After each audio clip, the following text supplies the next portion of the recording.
ಇದೀಗ ಬ್ರಹ್ಮ ಕಲಶೋತ್ಸವದ ಪರ್ವ ಅಂತ ಹೇಳ್ಬೋದು. ಒಂದು ಕಡೆ ಉಜಿರಿಯ ಜನಾರ್ದನ ಸ್ವಾಮಿ ದೇವಸ್ಥಾನದ ಅಷ್ಟಬಂಧ ಬ್ರಹ್ಮಕಲಶೋತ್ಸವ ಆಗೋಕೆ ಸಿದ್ಧವಾಗಿರುವಂಥದ್ದು. ಇನ್ನೊಂದು ಕಡೆ ನಾರಾವ್ಯ ಸೂರ್ಯನಾರಾಯಣ ದೇವಸ್ಥಾನ ಇಲ್ಲೂ ಕೂಡ ಹಾಗೇನೆ ಫೆಬ್ರವರಿ 28ರಿಂದ ಮಾರ್ಚ್ 9ರವರೆಗೆ ಅದ್ದೂರಿಯಾಗಿ 10 ದಿನಗಳ ಕಾಲ ಅಷ್ಟಬಂಧ ಬ್ರಹ್ಮಕಲಶೋತ್ಸವ ಜೊತೆಗೆ ವರ್ಷಾವಧಿ ಜಾತ್ರೋತ್ಸವ ಕೂಡ ಆಗಕ್ಕಿದೆ. ಈಗಾಗಲೇ ಎಲ್ಲ ಕೂಡ ಸಿದ್ಧತೆ ಆಗಿರುವಂಥದ್ದು ನೋಡ್ತಾ ಇರ್ಬೋದು. ನಮ್ಮ ಕ್ಯಾಮ್ರಾ ಪರ್ಸನ್ ಆದಿತ್ಯ ಶೆಟ್ಟಿ ತೋರಿಸ್ತಾ ಇದ್ದಾರೆ ನಿಮಗೆ ದೃಶ್ಯಾವಳಿ ಮೂಲಕ. ಎಲ್ಲ ಅಭಿವೃದ್ಧಿ ಕೆಲಸಗಳು, ಒಂದು ಕಡೆ ದೇವಸ್ಥಾನದ ಶಿಲಾನ್ಯಾಸ ಕೂಡ ಆಗಿರುವಂಥದ್ದು, ಮೇಲ್ಛಾವಣಿ ಆಗಿರುವಂಥದ್ದು, ಜೊತೆಗೆ ನೆಲ ಹಾಸುಕಲ್ಲು ಕೂಡ ಹಾಕಿರುವಂಥದ್ದು, ಎಲ್ಲ ಕೂಡ ಅಭಿವೃದ್ಧಿ ಕೆಲಸಗಳು ಆಗ್ತಾ ಇದೆ. ಸುಮಾರು 15 ವರ್ಷಗಳ ನಂತರ ಈ ಒಂದು ಬ್ರಹ್ಮಕಲಶ ಆಗ್ತಾ ಇರುವಂಥದ್ದು. ಸಾಮಾನ್ಯವಾಗಿ 12 ವರ್ಷಗಳಿಗೊಮ್ಮೆ ಈ ಬ್ರಹ್ಮಕಲಶ ಆಗಬೇಕಾಗಿತ್ತು. ಆದರೆ ಕಾರಣಾಂತರಗಳಿಂದ ಈಗ 12 ವರ್ಷಕ್ಕೊಮ್ಮೆ ಆಗ್ತಾ ಇಲ್ಲ, 15 ವರ್ಷದ ನಂತರ ಈ ಬ್ರಹ್ಮಕಲಶ ಆಗ್ತಾ ಇದೆ. ಇದೀಗ ಈ ಒಂದು ಬ್ರಹ್ಮಕಲಶೋತ್ಸವಕ್ಕೋಸ್ಕರ ಒಂದು ಕಡೆ ನಾಗನಕಟ್ಟೆ ಆಗಿರ್ಬೋದು, ಇನ್ನೊಂದು ಕಡೆ ಕೊಡಮನೆ ತಾಯಿ ದೇವಸ್ಥಾನ, ಅದೇ ರೀತಿಯಾಗಿ ಬಹಳ ದೊಡ್ಡದಾಗಿರುವಂತಹ ಸಭಾಭವನ, ಇಲ್ಲಿ ಎಲ್ಲೂ ಕೂಡ ಇಷ್ಟು ದೊಡ್ಡದಾಗಿರುವಂತಹ, ಇಷ್ಟೊಂದು ವಿನೂತನವಾಗಿರುವಂತಹ ಸಭಾಭವನ ಎಲ್ಲೂ ಕೂಡ ಇಲ್ಲ ಅಂತ ಹೇಳ್ತಾ ಇದ್ದಾರೆ. ಅಷ್ಟು ದೊಡ್ಡ ಮಟ್ಟಿಗೆ ಸಭಾಭವನ ಕೂಡ ಆಗಿರುವಂಥದ್ದು. ಒಟ್ಟಾರೆಯಾಗಿ ನಾಡಿದ್ದು ನಡೆಯುವಂತಹ ಈ ಒಂದು ಉತ್ಸವಕ್ಕೆ ಇದೊಂದು ಉತ್ಸವೇ ನಿಜ. ಯಾಕಂದರೆ ಸುಮಾರು 15 ವರ್ಷಗಳ ನಂತರ ಈ ಒಂದು ಉತ್ಸವ ಆಗ್ತಾ ಇರುವಂಥದ್ದು. ಹಾಗಾಗಿ ಈ ಸಮಿತಿಯ ಅಧ್ಯಕ್ಷರಾಗಿ ರಕ್ಷಿ ಶಿವರಾಮ್ ಇದ್ದಾರೆ, ಆಮೇಲೆ ಆಡಳಿತ ಮುಕ್ತೇಸರಾಗಿ ರವೀಂದ್ರ ಪೂಜಾರಿ ಅವರಿದ್ದಾರೆ, ಪ್ರಧಾನ ಕಾರ್ಯದರ್ಶಿಯಾಗಿ ವಿನಯ್ ಹೆಗ್ಡೆ ಅವರಿದ್ದಾರೆ. ಹೀಗೆ ಅನೇಕ ಮಂದಿ ಧಾರ್ಮಿಕವಾಗಿ ಎಲ್ಲ ಕೆಲಸ ಕಾರ್ಯಗಳಲ್ಲಿ ಮುನ್ನಡೆತ ವಹಿಸಿರುವಂತಹ ಅನುಭವಿಗಳೇ ಈ ಒಂದು ಉತ್ಸವದಲ್ಲಿ ಕೂಡ ಭಾಗಿಯಾಗಿರುವಂಥದ್ದು. ಹಾಗಾಗಿ ಸದ್ಯಕ್ಕೆ ಎಲ್ಲ ಒಂದು ಅಭಿವೃದ್ಧಿ ಕೆಲಸ ಆಗಿರುವಂಥದ್ದು. ಈ ಒಂದು ಉತ್ಸವಕ್ಕೋಸ್ಕರ ಏನೆಲ್ಲ ಅಭಿವೃದ್ಧಿ ಕೆಲಸ ಆಗಿದೆ, ಏನೆಲ್ಲ ಕಾರ್ಯಕ್ರಮದ ರೂಪುರೇಷೆ ಆಗಿದೆ, ಎಲ್ಲವನ್ನು ಕೂಡ ಒಬ್ಬೊಬ್ಬರ ಹತ್ರ ಮಾತಾಡ್ಸ್ಕೊಂಡು ಹೋಗ್ತೀನಿ, ಬನ್ನಿ. ಬ್ರಹ್ಮಕಲಶೋತ್ಸವ ಸಮಿತಿಯ ಅಧ್ಯಕ್ಷರಾಗಿರುವಂತಹ ರಕ್ಷಿ ಶಿವರಾಮ್ ಇದ್ದಾರೆ. ಸರ್ ನಮಸ್ತೆ. ಯಾವ ರೀತಿಯಾಗಿ ರೂಪುರೇಷೆ ಆಗಿದೆ ಈ ಕಾರ್ಯಕ್ರಮದ ಬಗ್ಗೆ, ಏನೆಲ್ಲ ಕಾರ್ಯಕ್ರಮ ಇರುತ್ತೆ, ಅದಕ್ಕೆ ಬೇರೆ ಬೇರೆ ಅಭಿವೃದ್ಧಿ ಕೆಲಸಗಳು ಆಗಿರುವಂಥದ್ದು, ಇದರ ಬಗ್ಗೆ ನೀವು ಒಂದು ಮಾಹಿತಿ ಕೊಡೋದಾದ್ರೆ? ಎಲ್ಲರಿಗೂ ನಮಸ್ಕಾರ. ನಮ್ಮ ತಾಲೂಕಿನ ತುತ್ತ ತುದಿಯಲ್ಲಿರುವಂಥ ನಾರಾವಿ ಎನ್ನುವ ಕ್ಷೇತ್ರ, ಆ ಗ್ರಾಮದ ಹೆಸರಲ್ಲೇ ರವಿ ಇದ್ದಾನೆ. ಅನಾದಿ ಕಾಲದಿಂದನೂ ಪೂಜೆ ಮಾಡ್ಕೊಂಡು ಬರ್ತಿರುವಂಥ ಒಂದು ಸೂರ್ಯ ದೇವಸ್ಥಾನ. ನಮ್ಮ ಜಿಲ್ಲೆಯಲ್ಲೇ ಸೂರ್ಯ ದೇವಸ್ಥಾನಗಳು ಅತಿ ವಿರಳ, ಸೂರ್ಯನಿಗೆ ಪೂಜೆನೇ ಅತಿ ವಿರಳ. ನಮ್ಮ ಉತ್ತರ ಭಾರತದಲ್ಲಿ ನಾವು ಒಡಿಸ್ಸಾದಲ್ಲಿ ಒಂದು ಕೋನಾರ್ಕ ದೇವಸ್ಥಾನ ನೋಡ್ತೇವೆ, ಅಲ್ಲಿ ಬಿಟ್ಟರೆ ನಮ್ಮ ಮರೋಳಿಯಲ್ಲಿ ಒಂದು ದೇವಸ್ಥಾನ ಇದೆ. ಆದರೆ ಅಲ್ಲೆಲ್ಲ ಪರಿವಾರದ ದೇವರುಗಳು ಇದ್ದಾರೆ. ಇಲ್ಲಿ ಸೂರ್ಯನೇ ಅಧಿಪತಿಯಾಗಿ ಇರುವಂಥ ಏಕೈಕ ದೇವಸ್ಥಾನ ಇದು ನಾರಾವ್ಯ ಸೂರ್ಯನಾರಾಯಣ ದೇವಸ್ಥಾನ, ಪಶ್ಚಿಮಾಭಿಮುಖವಾಗಿರುವಂಥ ದೇವಸ್ಥಾನ. ಇಲ್ಲಿ 15 ವರ್ಷದ ನಂತರ ಇಲ್ಲೊಂದು ಬ್ರಹ್ಮಕಲಶ ಉತ್ಸವ ಆಗ್ತಾ ಇದೆ. ಈ ಒಂದು ದೇವಾಲಯ ಈ 2 ಜಿಲ್ಲೆಯ ಕೊಂಡಿಯಾಗಿದೆ, ಉಡುಪಿ ಮತ್ತು ದಕ್ಷಿಣ ಕನ್ನಡ ಜಿಲ್ಲೆಯ ಕೊಂಡಿಯಾಗಿದೆ. ಆ ಕಡೆ ಈದು ಹೊಸಮಾರು, ಈ ಕಡೆ ಮೂಡಬಿದ್ರೆಯ ಮಾಂಟ್ರಾಡಿ, ಈ ಕಡೆ ನಾರಾವಿ ಕುತ್ಲೂರು, ಎಲ್ಲ ಗ್ರಾಮಸ್ಥರು ಅನಾದಿ ಕಾಲದಿಂದನೂ ಇಲ್ಲಿ ಪೂಜೆ ಮಾಡ್ಕೊಂಡು ಬರ್ತಾ ಇದ್ದಾರೆ. ಅಂಥ ಒಂದು ಐತಿಹಾಸಿಕ ಬ್ರಹ್ಮಕಲಶ ಇದೇ 28ನೇ ತಾರೀಕು ಫೆಬ್ರವರಿ, 1ನೇ ತಾರೀಕು ಮಾರ್ಚ್ ಇಂದ 9ನೇ ತಾರೀಕಿನವರೆಗೂ ನೆರವೇರಲಿಕ್ಕಿದೆ. ಭಾಳ ವಿಜೃಂಭಣೆಯ ಬ್ರಹ್ಮಕಲಶಕ್ಕೆ ಈಗಾಗಲೇ ಎಲ್ಲರ ಸಹಕಾರದಿಂದ ತಯಾರಿ ಪ್ರಾರಂಭವಾಗಿದೆ. ಶ್ರೀ ಕ್ಷೇತ್ರ ಧರ್ಮಸ್ಥಳದ ಡಾಕ್ಟರ್ ವೀರೇಂದ್ರ ಹೆಗ್ಡೆರವರು ಗೌರವಾಧ್ಯಕ್ಷರ ನೆಲೆಯಲ್ಲಿ ಇಲ್ಲಿ ಎಲ್ಲ ಈ ದೇವಸ್ಥಾನದ ಇತಿಹಾಸ ನೋಡಿದ್ರೆ ಯಾವಾಗಲೂ ಅವರ ಆಶೀರ್ವಾದ, ಅವರ ಸಹಕಾರ, ಅವರ ಸಂಸ್ಥೆಯ ಸಹಕಾರ ಇಲ್ಲಿ ನಿರಂತರವಾಗಿ ಶ್ರೀ ಕ್ಷೇತ್ರದ ಸಹಕಾರ ಇಲ್ಲಿ ಇರೋದನ್ನು ನಾವು ನೋಡ್ತಾ ಇದ್ದೇವೆ. ಇಲ್ಲಿಯ ದೇವರ ಮೂರ್ತಿ ಕೂಡ ಅದು ಪೆರಾಡಿ ಬೂಡನ ಮನೆಗೆ ಸಂಬಂಧಪಟ್ಟಿದ್ದು, ಒಂದು ದೊಡ್ಡ ಇತಿಹಾಸ ಅದಕ್ಕೂ ಕೂಡ ಇದೆ. ಹೇಮಾವತಿ ಅಮ್ಮನವರ ಪೆರಾಡಿ ಬೂಡಿನ ಒಂದು ದೇವರು ಇಲ್ಲಿ ಪ್ರತಿಷ್ಠಾಪನೆ ಆಗಿರೋದು, ಅದು ಒಂದು ದೊಡ್ಡ ವೈಶಿಷ್ಟ್ಯ ಅಂತ ಹೇಳಲಿಕ್ಕೆ ನನಗೆ ಸಂತೋಷ ಆಗ್ತಾ ಇದೆ. ಅದರ ಜೊತೆಗೆ ಈ ವರ್ಷದ ಬ್ರಹ್ಮಕಲಶಕ್ಕೆ 6 ಯತಿಗಳು ಇಲ್ಲಿಗೆ ಧಾರ್ಮಿಕ ಆಶೀರ್ವಚನವನ್ನು ಕೊಡಲಿಕ್ಕೆ ಅವರು ಕೂಡ ಬರ್ತಾ ಇದ್ದಾರೆ. ಡಾಕ್ಟರ್ ವೀರೇಂದ್ರ ಹೆಗ್ಡೆರವರು, ಡಾಕ್ಟರ್ ಪದ್ಮಪ್ರಸಾದ್ ಅಜಿಲ್ರು ಇಲ್ಲಿಯ ಹೊರೆಕಾಣಿಕೆಗೆ ಚಾಲನೆಯನ್ನು ಕೊಡಲಿಕ್ಕಿದ್ದಾರೆ. ಇಲ್ಲಿಯ ಸ್ಥಳೀಯ ಪ್ರತಿಭೆಗಳಿಗೆ ಒಂದು ಅವಕಾಶ ಕೊಡಬೇಕು ಅನ್ನೋ ನಿಟ್ಟಿನಲ್ಲಿ ಇಲ್ಲಿಯ ಬಲ್ಯೋಟು ಶಾಲೆ ಆಗಿರ್ಬೋದು, ಇಲ್ಲಿಯ ಕುಂಭಶ್ರೀ ಶಾಲೆ ಆಗಿರ್ಬೋದು, ಇಲ್ಲಿಯ ಎಲ್ಲ ಸ್ಥಳೀಕರನ್ನ ಸೇರಿಸಿ ಅವ್ರಿಗೂ ವೇದಿಕೆಯನ್ನು ಸೃಷ್ಟಿ ಮಾಡಲಾಗ್ತಾ ಇದೆ. ಇಲ್ಲಿಯ ಮಹಿಳೆಯರು ವಿಶೇಷವಾಗಿ ಸೇರಿ ಯಕ್ಷಗಾನದ ತರಬೇತಿಯನ್ನು ದೇವಾಲಯದ ಆವರಣದಲ್ಲಿ ಮಾಡಿಕೊಂಡು ಅವರು ಕೂಡ ಮಹಿಳಾ ಯಕ್ಷಗಾನವನ್ನು ಒಂದು ಪ್ರದರ್ಶನವನ್ನು ಕೂಡ ಅವರು ಕೂಡ ಮಾಡಲಿಕ್ಕಿದ್ದಾರೆ. ಅದಾದ ನಂತರ ರಾಜ್ಯದ ಬೇರೆ ಬೇರೆ ಕಡೆಯಿಂದ ಕಲಾವಿದರು ಬರ್ತಾ ಇದ್ದಾರೆ. ರಾಮಚಂದ್ರ ಆಚಾರ್ ಬರ್ತಾ ಇದ್ದಾರೆ. ನಮ್ಮ ಮೇಘನಾ ಕುಂದಾಪುರ್ ಜರ್ನಿ ಥಿಯೇಟರ್ನ ಮೇಘನಾ ಕುಂದಾಪುರ್ ಅವರ ಕಾರ್ಯಕ್ರಮ ಇದೆ. ಅದಾದ ನಂತರ ಬೇರೆ ಬೇರೆ ಕಾರ್ಯಕ್ರಮಗಳು, ಸಾಂಸ್ಕೃತಿಕ ಕಾರ್ಯಕ್ರಮಗಳು ಇಲ್ಲಿ ಹಮ್ಮಿಕೊಂಡಿದ್ದೇವೆ.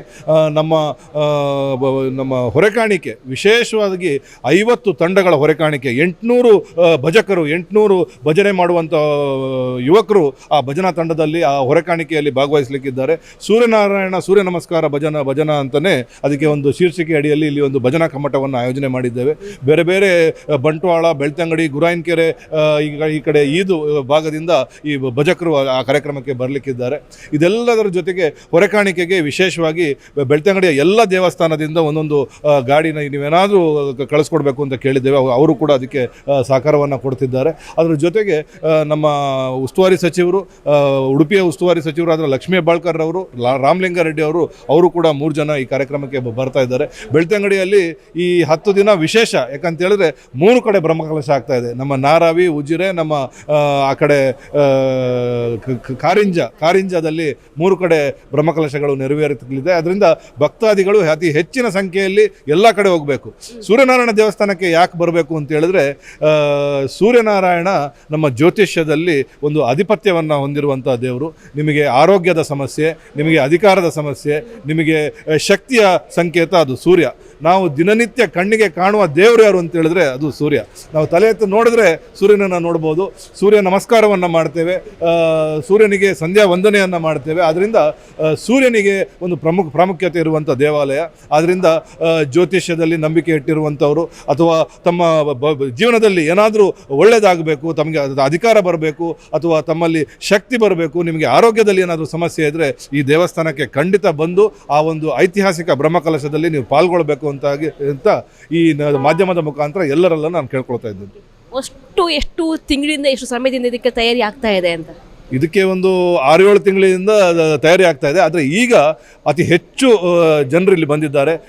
ನಮ್ಮ ಸ್ವಯಂ ಸೇವಕರು ಸಾಧಾರಣ 200 ಸ್ವಯಂ ಸೇವಕರು ರಾತ್ರಿ ಹಗಲು ಕೆಲಸ ಮಾಡ್ತಾ ಇದ್ದಾರೆ. ನಗರ ಅಲಂಕಾರವನ್ನು ನಮ್ಮ ಜಗಣ್ಣ ವಹಿಸ್ಕೊಂಡಿದ್ದಾರೆ. ನಮ್ಮ ದಿವಾಕರ್ ಹೆಗಡೆ ಅನ್ನೋರು ನಮ್ಮ ಈ ಹೊರೆಕಾಣಿಕೆಯ ಜವಾಬ್ದಾರಿಯನ್ನು ವಹಿಸ್ಕೊಂಡಿದ್ದಾರೆ. ಅದರಿಂದ ಈ ದೊಡ್ಡ ಯುವಕರ ತಂಡ ಇದರ ಹಿಂದೆ ಭಾಳ ಅದ್ಭುತವಾಗಿ ಕೆಲಸ ಮಾಡ್ತಾ ಇದ್ದಾರೆ. ನಮ್ಮ ವೈದಿಕ ವಿಧಿವಿಧಾನಗಳನ್ನು ಇಲ್ಲಿಯ ಪ್ರಧಾನ ಅರ್ಚಕರು ಭಾಳ ಅದ್ಭುತವಾಗಿ ಅದರದ್ದೆಲ್ಲ ವ್ಯವಸ್ಥೆಯನ್ನು ಮಾಡ್ತಿದ್ದಾರೆ. ಇಲ್ಲಿ ಬ್ರಹ್ಮಕಲಶ ಅಂದರೆ ನಾವು ಒಂದು ಕಾರ್ಯಕ್ರಮ ಮಾಡಿದ್ವಿ ಹೋದ್ವಿ ಅಂತಲ್ಲ, ಇಲ್ಲಿ ಕೆಲವು ಶಾಶ್ವತ ಕೆಲಸಗಳಾಗಬೇಕಾಗಿತ್ತು. 15 ವರ್ಷಗಳ ಹಿಂದೆ ಇಲ್ಲಿಗೆ ನಮ್ಮ ಹಿರಿಯರು ಇಲ್ಲಿಗೆ ಒಂದು ಶಂಕುಸ್ಥಾಪನೆಯನ್ನು ಮಾಡಿದರು. ಆ ಶಂಕುಸ್ಥಾಪನೆ ಮಾಡಿದ ನಂತರ ಇವತ್ತು ಅದನ್ನು ಪೂರ್ಣಗೊಳಿಸುವ ಕೆಲಸವನ್ನು ನಾವು ಮಾಡಿದ್ದೇವೆ. ಅದಕ್ಕೆ ಬೇಕಾಗಿರುವಂಥ ಎಲ್ಲ ವ್ಯವಸ್ಥೆಗಳನ್ನು ಮಾಡಿ ಈ ಭವ್ಯವಾದ ಸಮುದಾಯ ಭವನವನ್ನು ಲೋಕಾರ್ಪಣೆ ಮಾಡುವಂಥ ಕೆಲಸವನ್ನು ನಾವು ಮಾಡಿದ್ದೇವೆ. ಅದರ ಜೊತೆ ನಾಗನ ಕಟ್ಟೆ ಇರ್ಬೋದು, ಕೊಡಮಣಿತಾಯನ ಕಟ್ಟೆ ಇರ್ಬೋದು, ಇದೆಲ್ಲ ಕೆಲವು ಕೆಲಸಗಳು ಬಾಕಿ ಇತ್ತು, ಅದನ್ನೆಲ್ಲ ಮುಗಿಸ್ಕೊಂಡಿದ್ದೇವೆ. ಈ ದೇವಸ್ಥಾನದ ಒಳಗೆ ಮತ್ತು ಹೊರಗೆ ಹಾಸುಕಲ್ಲಿನ ಈ ವ್ಯವಸ್ಥೆಯನ್ನು ನೀವು ನೋಡ್ತಾ ಇದ್ದೀರಿ, ಇದನ್ನೆಲ್ಲವನ್ನ ಸಂಪೂರ್ಣಗೊಳಿಸಿದ್ದೇವೆ. ಅದರ ಜೊತೆಗೆ ಇಲ್ಲಿಯ ಒಂದು ಸುವರ್ಣ ನದಿಗೆ ಒಂದು ತಡೆಗೋಡೆ ಬೇಕಾಗಿತ್ತು. 70 ಲಕ್ಷ ರೂಪಾಯಿಯ ತಡೆಗೋಡೆ ಕೂಡ ಇಲ್ಲಿ ನಿರ್ಮಾಣ ಆಗಿದೆ. ಭಾಳ ಈ ಸಂದರ್ಭದಲ್ಲಿ ಹಳದಂಗಡಿಯಿಂದ ನಾರಾವಿಗೆ ಇರುವಂಥ ರಸ್ತೆ ಅಗಲೀಕರಣ ಮತ್ತು ಅದ್ಭುತವಾದ ರಸ್ತೆ ಕೂಡ ಜನರಿಗೆ ಲೋಕಾರ್ಪಣೆ ಆಗಿದೆ. ಆದ್ದರಿಂದ ಈ ಎಲ್ಲ ವ್ಯವಸ್ಥೆಗಳು ಈಗ ಇದಕ್ಕೆ ಸಂಬಂಧಪಟ್ಟು ಆಗಿದೆ ಅನ್ನೋದು ಭಾಳ ಹೆಮ್ಮೆಯ ವಿಚಾರ. ಅದರ ಜೊತೆಗೆ ಮುಂದೆ ಇಲ್ಲಿಗೊಂದು ರಾಜಗೋಪುರ ಆಗಬೇಕು, ಇಲ್ಲಿಗೊಂದು ಬ್ರಹ್ಮರಥ ಆಗಬೇಕು ಅಂತ ದೊಡ್ಡ ಕನಸು, ಭಾಳ ವರ್ಷದ ಕನಸು ಅಲ್ಲಿ ಭಕ್ತಾದಿಗಳಿಗಿದೆ.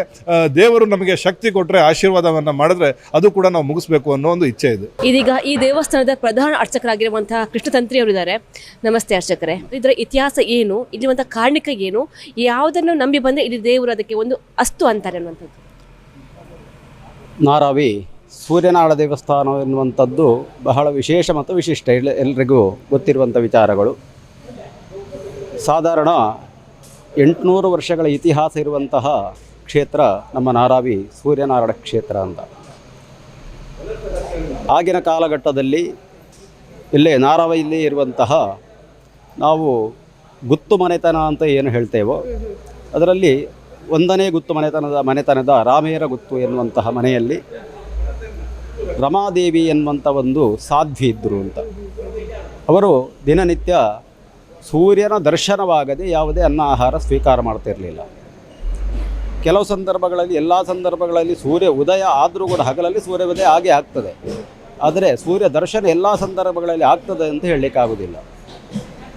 ಮಳೆಗಾಲದಲ್ಲೆಲ್ಲ ಮೋಡ ಕವಿದ ವಾತಾವರಣ ಇರುವಂಥ ಸಂದರ್ಭಗಳಲ್ಲಿ ಸೂರ್ಯ ದರ್ಶನ ಆಗುವುದಿಲ್ಲ. ಆ ಸಂದರ್ಭಗಳಲ್ಲಿ ಈ ಸಾಧ್ವಿಯಾದಂಥ ರಮಾದೇವಿಯು ಯಾವುದೇ ಅನ್ನ ಆಹಾರ ಇಲ್ಲದೆ ಎಷ್ಟೋ ದಿವಸಗಳನ್ನು ಕಳೆದಂತಹ ಸ್ಥಿತಿಯಿಂದ ಆ ಸಂದರ್ಭದಲ್ಲಿ ದೇವರೇ ಒಂದು ಕನಸಲ್ಲಿ ಬಂದು, ನೀನು ಹೀಗೆ ಇರುವುದು ಸರಿಯಲ್ಲ, ನನ್ನ ದರ್ಶನ ನಿತ್ಯ ಆಗುವುದಕ್ಕೆ ಪ್ರಕೃತಿಯ ಒಂದು ವಿರೋಧವಿರುವುದರಿಂದ ನನ್ನನ್ನು ನೀನು ಬಿಂಬದಲ್ಲಿ ಆರಾಧನೆ ಮಾಡಿಕೊಂಡು ಬಾ, ತನ್ಮೂಲಕವಾಗಿ ನಿನಗೆ ಅನುಗ್ರಹಿಸ್ತೇನೆ ಎನ್ನುವಂಥ ಒಂದು ಮಾತನ್ನು ಕನಸಿನ ಮೂಲಕವಾಗಿ ದೇವರ ಬಂದು ಆ ರಮಾದೇವಿ ಎನ್ನುವಂಥ ಸಾಧ್ವಿಗೆ ಹೇಳಿದ್ರು ಅಂತ. ಅದೇ ರೀತಿಯಲ್ಲಿ ಇಂತಹ ಪ್ರದೇಶದಲ್ಲಿ ಇಲ್ಲಿಂದ 1-2-3 ಕಿಲೋಮೀಟರ್ ದೂರದಲ್ಲಿರುವಂಥ ಒಂದು ಪ್ರದೇಶದಲ್ಲಿ ಸೂರ್ಯನಾರಾಯಣ ದೇವರ ವಿಗ್ರಹ ಉಂಟು ಅಂತ ದೇವರೇ ಸೂಚನೆ ಕೊಟ್ಟದ್ದು. ಅಲ್ಲಿಂದ ತಂದು ಸ್ಥಳವನ್ನು ನಿರ್ಣಯ ಮಾಡಿಕೊಂಡು ಈ ಸ್ಥಳದಲ್ಲಿ ದೇವರ ವಿಗ್ರಹವನ್ನು ಪ್ರತಿಷ್ಠೆ ಮಾಡಿಕೊಂಡು ಆರಾಧನೆ ಮಾಡ್ತಾ ಬಂದರು. ಕ್ರಮೇಣವಾಗಿ ಬೇಕಾದಂತಹ ದೇವಾಲಯ, ಗರ್ಭಗುಡಿ ಇತ್ಯಾದಿಗಳು ಮಾಡಿದ್ದರು. ದೇವರನ್ನು ತಂದು ದೇವರಲ್ಲಿ ಕನಸಲ್ಲಿ ಬಂದು ಹೇಳಿದರೂ ಕೂಡ ಅದೇ ಕ್ಷಣದಲ್ಲಿ ದೇವರನ್ನು ತಂದು ಪ್ರತಿಷ್ಠೆ ಮಾಡಲಿಕ್ಕೆ ಆಗೋದಿಲ್ಲ. ಇವತ್ತಿನಿಂದ ನಾಳೆಗೆ ಆಗುವಂಥ ಕಾರ್ಯ ಅಲ್ಲ. ಅಷ್ಟರವರೆಗೆ ಏನು ಮಾಡುವುದು ಅಂತ ಹೇಳಿದರೆ, ದೇವರೇ ಸೂಚನೆ ಕೊಟ್ಟ ಪ್ರಕಾರವಾಗಿ ದೇವರ ವಿಗ್ರಹವನ್ನು, ನನ್ನ ವಿಗ್ರಹವನ್ನು ಪ್ರತಿಷ್ಠೆ ಮಾಡುವುದು ಅಲ್ಲಿಯವರೆಗೆ ಸೂರ್ಯಮಂಡಲವನ್ನು ರಚನೆ ಮಾಡಿಕೊಂಡು ಆರಾಧನೆ ಮಾಡುವಂಥ ದೇವರು ಸೂಚನೆ ಆ ಕಾಲದಲ್ಲಿ ಅದನ್ನು ಕೂಡ ಸೂಚನೆ ಕೊಟ್ಟಿದ್ದರು ದೇವರು.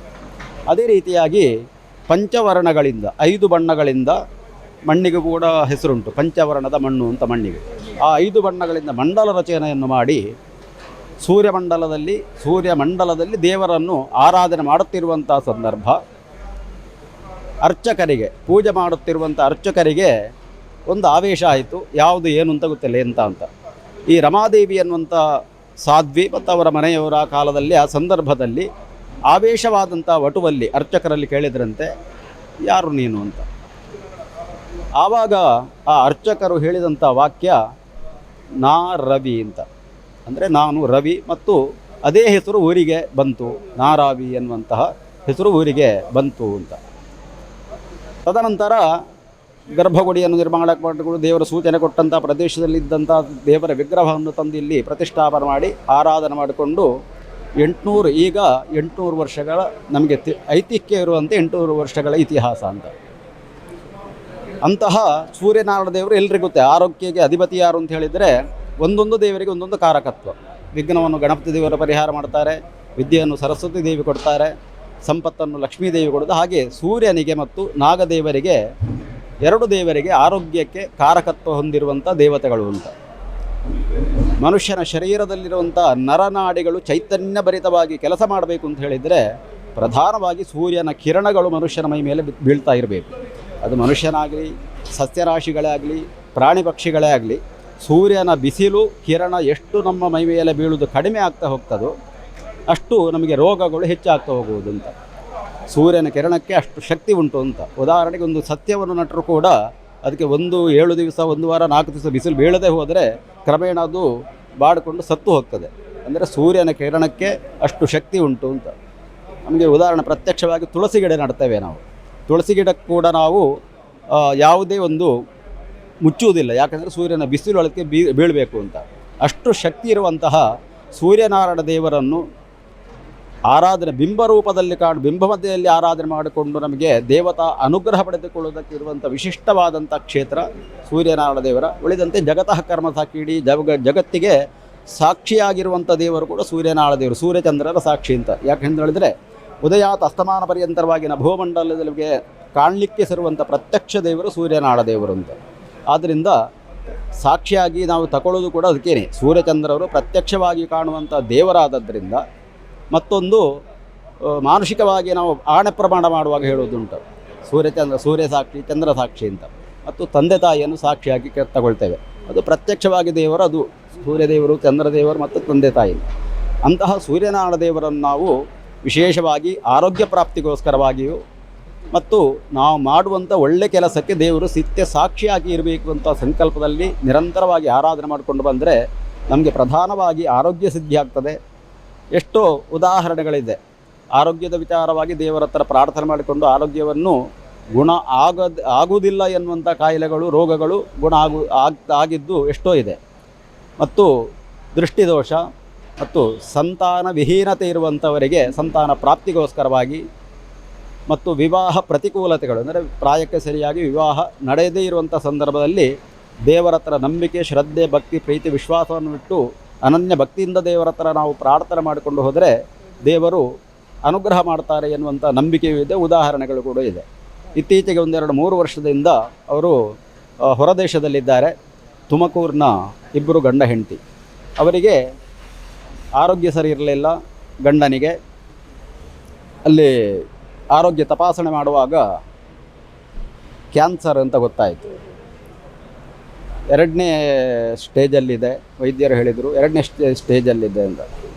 ಆವಾಗ ಅವರು ಈ ಟಿ ವಿಯಲ್ಲಿ ಸೂರ್ಯನಾರಾಯಣ ದೇವಸ್ಥಾನದ ಮಾಧ್ಯಮದ ಮೂಲಕವಾಗಿ ತಿಳ್ಕೊಂಡಿದ್ದರು. ಇಲ್ಲಿಗೆ ನನಗೆ ಫೋನ್ ಮಾಡಿದರು, ಕಾಲ್ ಮಾಡಿದರು. ಹೇಳಿದೆ ನಾನು 2ನೇ ಸ್ಟೇಜಲ್ಲಿ ಉಂಟು ಅಂತ ಹೇಳುವಾಗ ದೇವರ ಅನುಗ್ರಹ ಮತ್ತು ಆಶೀರ್ವಾದ ಇದ್ದರೆ ದೇವರು ಗುಣಪಡಿಸಲಿಕ್ಕೆ ಸಾಧ್ಯತೆ ಉಂಟು. ಇಲ್ಲದಿದ್ದರೆ ನಿಮಗೆ ಗೊತ್ತಿರುವಂತೆ 2ನೇ 3ನೇ ಸ್ಟೇಜಿಗೆ ಅಂಥ ರೋಗಗಳು ಅದು ಗುಣ ಆಗದಿರುವಂಥ ರೋಗಗಳು ಅಂತ. ದೇವರ ಅನುಗ್ರಹ ಮತ್ತು ಆಯುಷ್ಯ ನಮಗೆ 2 ಉಂಟು ಅಂತಾದರೆ ಖಂಡಿತವಾಗಿಯೂ ಗುಣ ಆಗ್ತದೆ.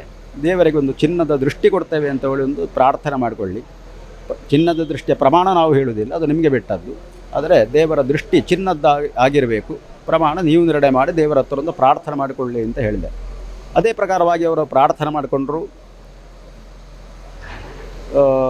ಕ್ಯಾನ್ಸರ್ ಅಂತ ಯಾವ ವೈದ್ಯರು ಯಾವ ಹಾಸ್ಪಿಟಲಲ್ಲಿ ಹೇಳಿದ್ರು, 15 ದಿವಸ ಬಿಟ್ಟು ಅದೇ ಹಾಸ್ಪಿಟ್ಲಿಗೆ ಹೋಗಿ, ಅಂದರೆ 15 ದಿವಸಕ್ಕೊಮ್ಮೆ ಅದನ್ನು ಪರೀಕ್ಷೆ ಮಾಡಲಿಕ್ಕೆ ಹೋಗಲಿಕ್ಕಿತ್ತು.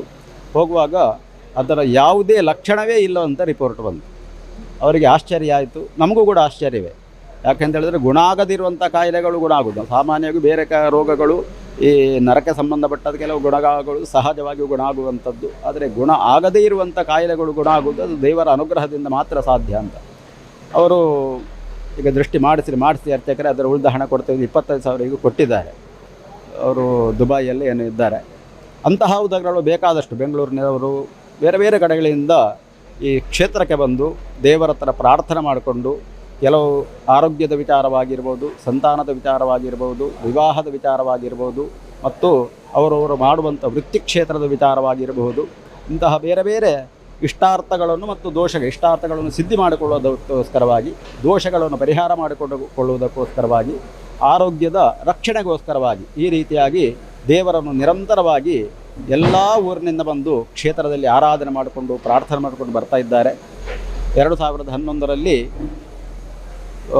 ಸಂಪೂರ್ಣ ಶಿಲಾಮಯ ದೇವಸ್ಥಾನ ಗರ್ಭಗುಡಿ ನಿರ್ಮಾಣ ಮಾಡಿಕೊಂಡು ಪುನಃಪ್ರತಿಷ್ಠಾ ಬ್ರಹ್ಮಕಲಶೋತ್ಸವ ಬಹಳ ವಿಜೃಂಭಣೆಯಿಂದ ಸಹಸ್ರ ಸಂಖ್ಯೆಯಲ್ಲಿ ಭಕ್ತಾದಿಗಳು ಇಲ್ಲಿ ಬಂದಿದ್ದರು.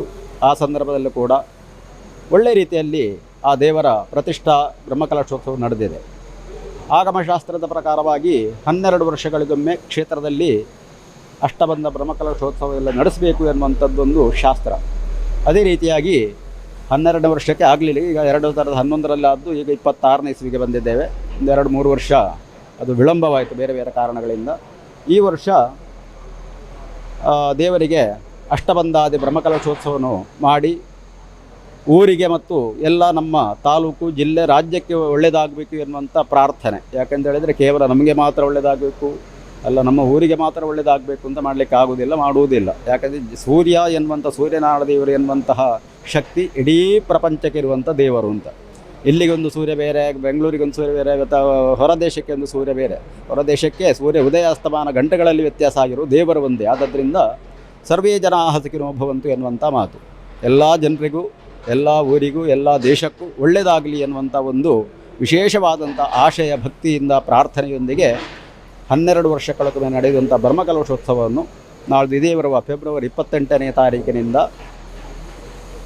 ಮಾರ್ಚ್ 9ನೇ ತಾರೀಕಿನವರೆಗೆ ಅಷ್ಟಬಂಧ ಬ್ರಹ್ಮಕಲಶೋತ್ಸವದೊಂದಿಗೆ ವಾರ್ಷಿಕವಾಗಿ ನಡೆಯುವಂಥ 7 ದಿನಗಳ ಉತ್ಸವ ಎಲ್ಲ ಒಟ್ಟಿಗೆ ಸೇರಿಕೊಂಡು ಮಾಡುವಂಥ ಒಂದು ಸಂಕಲ್ಪವನ್ನು ನಾವು ಮಾಡಿದ್ದೇವೆ. ಅದಕ್ಕೆ ಪೂರ್ಣ ಸಹಕಾರವನ್ನು ಊರಿನ ಪರವೂರಿನ ಮಹನೀಯರು, ದಾನಿಗಳು, ಭಕ್ತಾದಿಗಳ ಪೂರ್ಣ ಸಹಕಾರದೊಂದಿಗೆ ಮಾಡುವಂತಹ ಸಂಕಲ್ಪ. ಮತ್ತು ಈ ಬ್ರಹ್ಮಕಲಶೋತ್ಸವ ಸಂದರ್ಭದಲ್ಲಿ ಬೇರೆ ಬೇರೆ ಸ್ವಾಮೀಜಿಗಳು, ಗುರುಗಳು ಮತ್ತು ಧಾರ್ಮಿಕ ನಾಯಕರು, ರಾಜಕೀಯವಾದಂಥ ನಾಯಕರು ಮತ್ತು ಉಳಿದಂತಹ ಎಲ್ಲ ಭಕ್ತವರ್ಗದವರು ಬಂದು ಇಲ್ಲಿ ದೇವರ ಅನುಗ್ರಹ ಆಶೀರ್ವಾದ ಪಡ್ಕೊಂಡು ಗುರುಗಳ ಮೂಲಕವಾಗಿ ದೇವರ ನಮಗೆ ಅನುಗ್ರಹಿಸಿ ಕೂಡ ಕೊಡಲಿಕ್ಕಿದ್ದಾರೆ. ಇದೀಗ ಈ ಕ್ಷೇತ್ರದ ಆಡಳಿತ ಮುಖ್ಯಸ್ಥರಾಗಿರುವಂತಹ ರವೀಂದ್ರ ಪೂಜಾರಿ ಅವರಿದ್ದಾರೆ. ಸರ್ ನಮಸ್ತೆ. ಇನ್ನು ಕೆಲವೇ ದಿನಗಳು ಬಾಕಿ ಇರುವಂಥದ್ದು ಈ ಒಂದು ಹಬ್ಬ, ಒಂದು ಉತ್ಸವ, ಬಹಳ ದೊಡ್ಡ ವಿಜೃಂಭಣೆಯ ಒಂದು ಬ್ರಹ್ಮಕಲಶೋತ್ಸವ 15 ವರ್ಷದ ನಂತರ ಆಗ್ತಾ ಇರುವಂಥದ್ದು. ಎಷ್ಟೆಲ್ಲ ಸನ್ನದ್ಧರಾಗಿದ್ದೀರಾ? ಏನೆಲ್ಲ ಅಭಿವೃದ್ಧಿ ಕೆಲಸಗಳು ಆಗಿದೆ? ಮೊದಲನೆಯಾಗಿ ಸುದ್ದಿ ಬಿಡುಗಡೆಯವರಿಗೆ ನಾನು ಅಭಿನಂದನೆ ಸಲ್ಲಿಸುತ್ತಿದ್ದೇನೆ. ಹಾಗೆಯೇ ನಮ್ಮ ಕ್ಷೇತ್ರ ನಾರವಿ ಕ್ಷೇತ್ರದಲ್ಲಿ ನಾಡ್ದು 28ರಿಂದ ಮಾರ್ಚ್ 9ರ ತನಕ ಇಲ್ಲಿ ನಡೆಯುವಂಥ ವಿಜೃಂಭಣೆಯ ಇದು ಬ್ರಹ್ಮಕಲಶೋತ್ಸವ ಮತ್ತು ಜಾತ್ರೋತ್ಸವದ ಕಾರ್ಯಕ್ರಮವನ್ನು ನಾವು ಹಮ್ಮಿಕೊಂಡಿದ್ದೇವೆ. ಇಲ್ಲಿ ಯಾವುದೇ ಕೆಲಸ ಮಾಡಲಿಕ್ಕೆ ಸುಮಾರು ಈ ಮಾಗನಿಗೆಂದು ಸೂರ್ಯನಾರಾಯಣ ದೇವಸ್ಥಾನಕ್ಕೆ ಒಂದು ಮಾಗನೆಂದು ಉಂಟು. ಈ ಮಾಗನಿಗೆ ಸುಮಾರು 5-6 ಗ್ರಾಮಗಳು ಸೇರಿಕೊಂಡಿದ್ವೆ. ಈ ನಮ್ಮ ದಕ್ಷಿಣ ಕನ್ನಡ ಜಿಲ್ಲೆಯಲ್ಲಿ ಬೆಳ್ತಂಗಡಿ ತಾಲೂಕಿನಲ್ಲಿ 2 ಗ್ರಾಮ, ಹಾಗೆಯೇ ಕಾರ್ಕಳ ಕ್ಷೇತ್ರದಲ್ಲಿ 3 ಗ್ರಾಮ, ಹಾಗೆಯೇ ಮಂಗಳೂರು ಮೂಡುಬಿದಿರೆ ಕ್ಷೇತ್ರದಲ್ಲಿ 1 ಗ್ರಾಮವನ್ನು ಹಮ್ಮಿಕೊಂಡಿದೆ. ಈ ಎಲ್ಲ ಕ್ಷೇತ್ರದ ಜನರು ಇಲ್ಲಿ ಬಂದು ದೇವರ ಆಶೀರ್ವಾದವನ್ನು ಪಡೆದುಕೊಳ್ಳುತ್ತಿದ್ದಾರೆ. ಹಾಗೆಯೇ ಈ ಕ್ಷೇತ್ರದಲ್ಲಿ ಮೊದಲಿಂದಲೂ ತುಂಬ ಕೆಲಸ ಆಗ್ತಿದೆ. ಮೊದಲು ಸುಮಾರು 11ನೇ ಇಸ್ವಿಯಲ್ಲಿ ಇಲ್ಲಿ ಬ್ರಹ್ಮಕಲಶ ಆಗಿತ್ತು, ನವೀಕರಣ ಆಗಿ ಬ್ರಹ್ಮಕಲಶ ಕೂಡ ಆಗಿದೆ. ಆ ಹೊತ್ತಿಗೆ ಎಲ್ಲ ಊರಿನ ಪರವೂರಿನ ಎಲ್ಲ ಮಹನೀಯರು ಇಲ್ಲಿ ಬಂದು ತುಂಬ ಸಹಕಾರ ಕೊಟ್ಟಿದ್ದಾರೆ. ಇಲ್ಲಿ ದೇವಸ್ಥಾನವನ್ನು ಆ ಸಂದರ್ಭದಲ್ಲಿ ನಾವು ನಿರ್ಮಾಣ ಮಾಡಿದ್ದೇವೆ. ನಮಗೆಲ್ಲ ಸಂತೋಷವಾಗಿದೆ. ಕಾರಣಾಂತರಗಳಿಂದ ಹಿಂದೂ ಸಂಪ್ರದಾಯ ಪ್ರಕಾರ 12 ವರ್ಷಕ್ಕೆ ಒಮ್ಮೆ ಆಗುವಂಥ ಬ್ರಹ್ಮಕಲಶೋತ್ಸವ ಇಲ್ಲಿ ಕಾರಣಾಂತರಗಳಿಂದ 15 ವರ್ಷ ಆಯಿತು.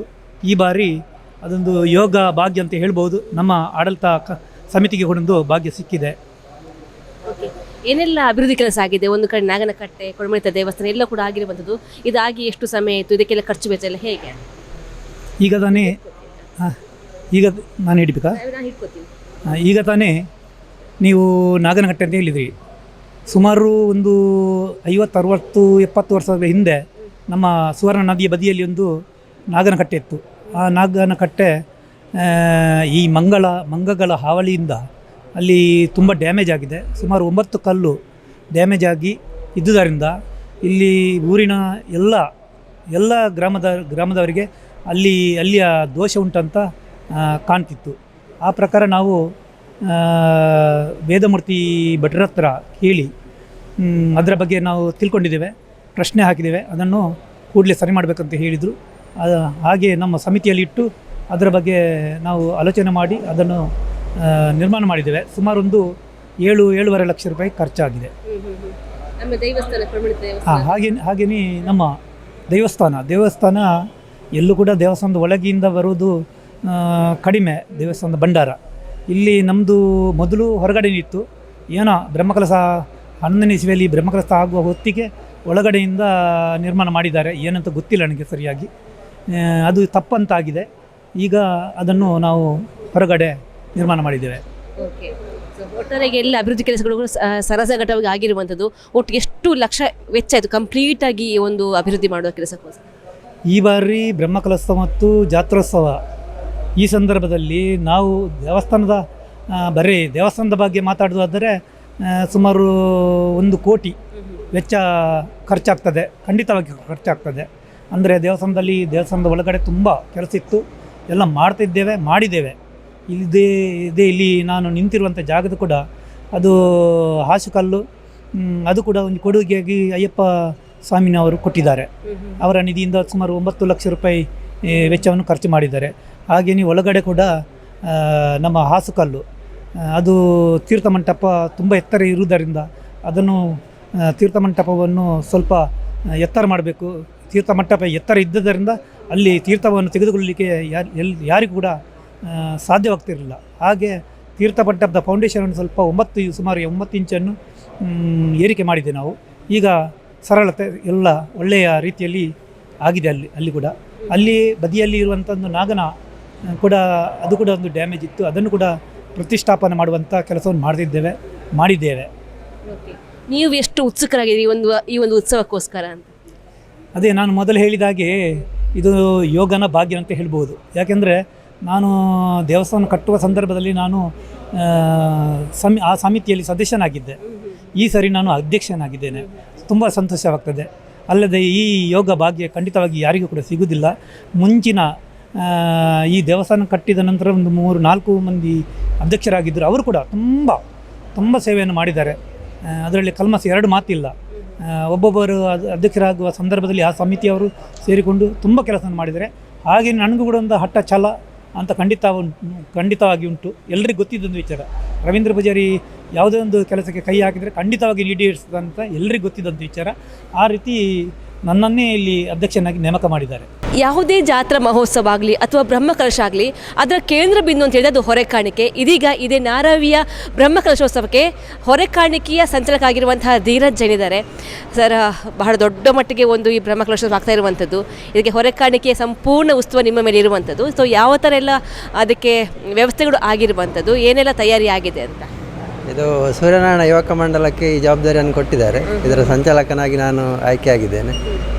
ಆದಷ್ಟು ಹೆಚ್ಚಿನ ಮಟ್ಟದಲ್ಲಿ ನಾವು ಟ್ಯಾಬ್ಲೋಗಳನ್ನೆಲ್ಲ ಸೆಟ್ ಮಾಡಿದ್ದೇವೆ. ಹಾಗೆ ಭಜನಾ ತಂಡಗಳು ತುಂಬ ಬರ್ತವೆ. ಮತ್ತು ಆದಷ್ಟು ಸಂಘ ಸಂಸ್ಥೆಗಳಿಗೆಲ್ಲ ಹೇಳಿದ್ದೇವೆ ಹೊರೆಕಾಣಿಕೆ ತುಂಬ ಬರಬೇಕು ನಮಗೆ ಅಂತ. ಹಾಗೆ ಆದಷ್ಟು ತುಂಬ ಬಂದಲ್ಲಿ ನಮಗೆ ಸಹ ಒಂದು ಸಂತೋಷ. ಇನ್ನೊಂದು ಮುಖ್ಯವಾಗಿ ನಮ್ಮ ತಾಲೂಕಿನ ಎಲ್ಲ ಧಾರ್ಮಿಕ ದತ್ತಿ ಇಲಾಖೆ ಬರುವಂಥ ದೇವಸ್ಥಾನಗಳು ಕೂಡ ನೀವು ಮಾಹಿತಿಯನ್ನು ಕೊಟ್ಟಿರುವಂಥದ್ದು ಅಂತ ಎಲ್ಲರೂ ಕೂಡ ಇದಕ್ಕೆ ಹೊರೆಕಾಣಿಕೆ ಕೊಡಬೇಕು ಅಂತ ಹೇಳಿದ್ದಾರೆ. ಹೇಗೆ? ಹೌದು, ಪ್ರತಿ ದೇವಸ್ಥಾನಕ್ಕೂ ತಿಳಿಸಿದ್ದಾರೆ. ಅಂದರೆ ಒಂದೊಂದು ದೇವಸ್ಥಾನದಿಂದ ಒಂದೊಂದು ಗಾಡಿ ಬರುವ ಹಾಗೆ ನಾವು ನಿರೀಕ್ಷೆ ಇಟ್ಟಿದ್ದೇವೆ. ಬರ್ಬೋದಂತ ಧೈರ್ಯ ಉಂಟು. ಜೊತೆಗೆ ಬಹಳ ಅದ್ಧೂರಿಯಾಗಿ ಮೆರವಣಿಗೆ ಕೂಡ ಇದೆ ಅಂತ ಹೇಳಿದ್ದೀರಾ. ಯಾವುದೆಲ್ಲ ಕಲಾ ತಂಡ ಇರುತ್ತೆ, ಯಾವ ಥರ ಭಜನೆ ಪ್ರೋಗ್ರಾಮ್ ಇರುತ್ತೆ? ಭಜನಾ ತಂಡ ಉಂಟು, ಒಂದು 10 ಭಜನಾ ತಂಡ ಬರ್ತದೆ. ಮತ್ತು ಕೇರಳ ಚೆಂಡೆ ಮತ್ತು ವಯಲಿನ್ ಬರ್ತದೆ. ಮತ್ತು ವಿವಿಧ ವೇಷಭೂಷಣಗಳು ಮತ್ತು ಸ್ತಬ್ಧ ಚಿತ್ರಗಳೆಲ್ಲ ತುಂಬ ಉಂಟು. ಆದಷ್ಟು ವಿಜೃಂಭಣೆಯಿಂದ ಮಾಡಬೇಕಂತ ಪ್ಲ್ಯಾನ್ ಮಾಡಿದ್ದೇವೆ. ಇನ್ನು ಎಂತ ಆಗ್ತದೆ? ಎಷ್ಟು ಮಟ್ಟಿಗೆಲ್ಲ ತಯಾರಿ ಆಗಿದೆ? ತಯಾರಿ ಸಾಧಾರಣ ಒಂದು 75% ಆಗಿದೆ. ಎಲ್ಲ ಬುಕ್ ಎಲ್ಲ ಮಾಡಿ ಆಗಿದೆ. ಇನ್ನೀಗ ನಾಡ್ದಿದ್ದು ಹೇಗೆ ನಿರೀಕ್ಷೆ ಅಂತ ನೋಡ್ಬೇಕು ನಾವು. ಸೊ ಜನಗಳು ಕಾತುರದಿಂದ ಕಾಯ್ತಾ ಇದ್ದಾರೆ ಹೊರೆಕಾಣಿಕೆಯ ಮೆರವಣಿಗೆ ನೋಡೋಕ್ಕೋಸ್ಕರ. ಹೌದೌದು, ತುಂಬ ನಿರೀಕ್ಷೆಯಲ್ಲಿ ಇದ್ದಾರೆ. ಅದನ್ನು ನಾವು ಹುಸಿ ಮಾಡಲಿಕ್ಕೆ ತಯಾರಿಲ್ಲ. ಆದಷ್ಟು ವಿಜೃಂಭಣೆಯಿಂದ ಮಾಡಲಿಕ್ಕೆ ಪ್ರಯತ್ನ ಮಾಡ್ತೇವೆ. ಇದೀಗ ಈ ಬ್ರಹ್ಮಕಲಶೋತ್ಸವ ಸಮಿತಿಯ ಪ್ರಧಾನ ಕಾರ್ಯದರ್ಶಿಯಾಗಿರುವಂತಹ ವಿನಯ್ ಹೆಗ್ಡೆ ಅವರಿದ್ದಾರೆ. ಅವ್ರು ಫಸ್ಟ್ ಹೇಳಿದ್ರು ಕನ್ನಡ ಮಾತಾಡೋದಿಲ್ಲ, ತುಳು ಮಾತಾಡ್ತೀನಿ, ಎಲ್ಲರೂ ಕೂಡ ಕನ್ನಡ ಮಾತಾಡಾಗಿದೆ ಅಂತ. ಓಕೆ, ಈರ್ಪಲ್ನೆ ಇತ್ತ 8 ಸಮಯದಲ್ಲಿ ಕಾತೊಂದುತ್ತಾರೆ ಮುಲ್ಪೊಂಜಿ ಬ್ರಹ್ಮಕಲಶ ಆವೋಡು ಐದು ಇಂಚನೆ ಮನ್ಪೋಡು ಇದು ಪೂರ ತಯಾರಿ ಆವಡು ಬಂದು 8 ಸಮಯದಲ್ಲಿ ಪ್ಲಾನ್ ಮಂತೊಂತಾರೆ.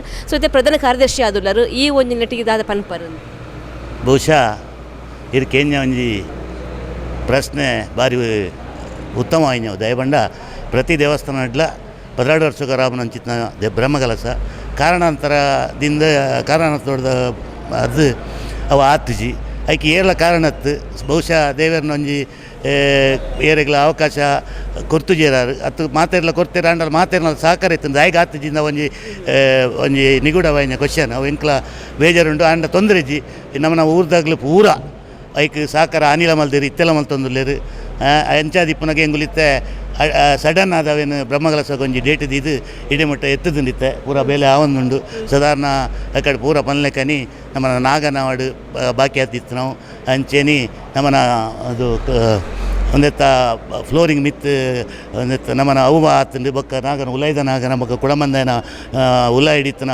ಡೋರ್ ಪಿದಾಯಿ ಮಲ್ತದು ವಾಸ್ತು ಪ್ರಕಾರ ಅವೇನು ಒಂದು ಮಲ್ತದು ಅವೇನು ರೆಡಿ ಆತಂಡು ಆಗ ಬೊಕ್ಕ ಅಂಚೆನಿ ಪೂರ ವ್ಯವಸ್ಥೆ ಎಲ್ಲ ಆವೊಂದುಲ್ಲ ಬೊಕ್ಕೊಂಜೈನ ಬಂಡ ಮುಲ್ತ ವಿಶೇಷ ಐನ ಬಂಡ ಪೂರ ಸಂಕ್ರಮಣಗೂ ಪ್ರತಿ ಒಂಜಿ ಸಂಕ್ರಮಣಗಳ ಪ್ರತಿಯೊರಿಲ ವನಸ್ಕೊರೊಂದುಲ್ಲೇರು ಅವಿಟ್ಟು ಭಾರಿ ಕಾಂಪಿಟೇಟಿವ್ ಆದುಲ್ಲೇರು ದಯಬಂಡ ಯಾನು ವನಸ್ಕೊರ್ಪ ಬಣ್ಣದು ಅಂಚಾದಿಪ್ಪನ ಮಾತೆರೆಲ್ಲ ಅವಕಾಶ ತಿಕ್ಕುಜಿ ಅಂಚಾದಿಪ್ಪನಾಗ ಕೆಲವು ಸಲ ನಮ್ಮ ಇತ್ತೆದ ಒಡೆತ ಅಂದ್ಬಿಟ್ಟ ಜಾತ್ರೆ ದಪ್ಪಗ ನಮ್ಮ ಮಾತ್ರೆಗಳ ಅವಕಾಶ ಕೊಡ್ತಾ ಇಟ್ಟು 150 ಜನ 200 ಜನ ಒಟ್ಟ ಇಟ್ಟು ಸೇವೆ ಕೊರೊಂದಿಲ್ಲೇರು ಅನ್ನದಾನ ಕೊರೊಂದಿಲ್ಲೇರು ಯಾಂದದ ಪನ್ಪನ ಬಂಡ ಮೂಲು ವಿಶೇಷ ಮಂಡ ದಾದ ಮಂಡ ಮೂಲು ಸೂರ್ಯನಾರಾಯಣ ದೇವಸ್ಥಾನದ ಒಂಜಿ ನಮಗೆ ಗೊತ್ತಿತ್ಲೆಕ್ಕ ಸೂರ್ಯನ ಕಿರಣ ಬೂರಂದೆ ಒಂಜಿ ಸಸಿಲ ಒಂಜಿ ಬದುಕದ ಒಂಜಿ ಫಲ ಕೊರ್ಬುಜಿ ನಾವು ಮಾತ್ರೆಲ್ಲ ಗೊತ್ತಿತ್ತು ನಾವು ಅಂಚೆನಿ ಸೂರ್ಯನ ಆಶೀರ್ವಾದ ಕೃಪೆ ಇಜ್ಜಿಂದ ಮನುಷ್ಯರಿಗಳ ದಾಲ ಆಬುಜಿ ಬನ್ನೆ ಕೊಂಜುದನ್ನ ಈ ಸೂರ್ಯನ ದೇವಸ್ಥಾನ ದಾಯಕ ಬಂದ್ಬೇಕೆಂಡ ಏನೊಂಜಿ 15-20 ವರ್ಷದಕ್ಕೆ ಅನುಭವ ಒಂಜಿ ವೇಳೆ ಪೊಣ್ಣು ತೂಪುನಂಡ ಆನಪೂಡು ತೂಪುಣಂದ ಇಡೀ ಸೂರ್ಯನಾರಾಯಣ ದೇವಸ್ಥಾನ ಬತ್ತದ ಮೂಲೆ ಆಗಲು ಒಟ್ಟುಗಾದು ತೂದು ಮಲ್ಪನ ಇಂಗಲು ತೂವೊಂದಿಲ್ಲ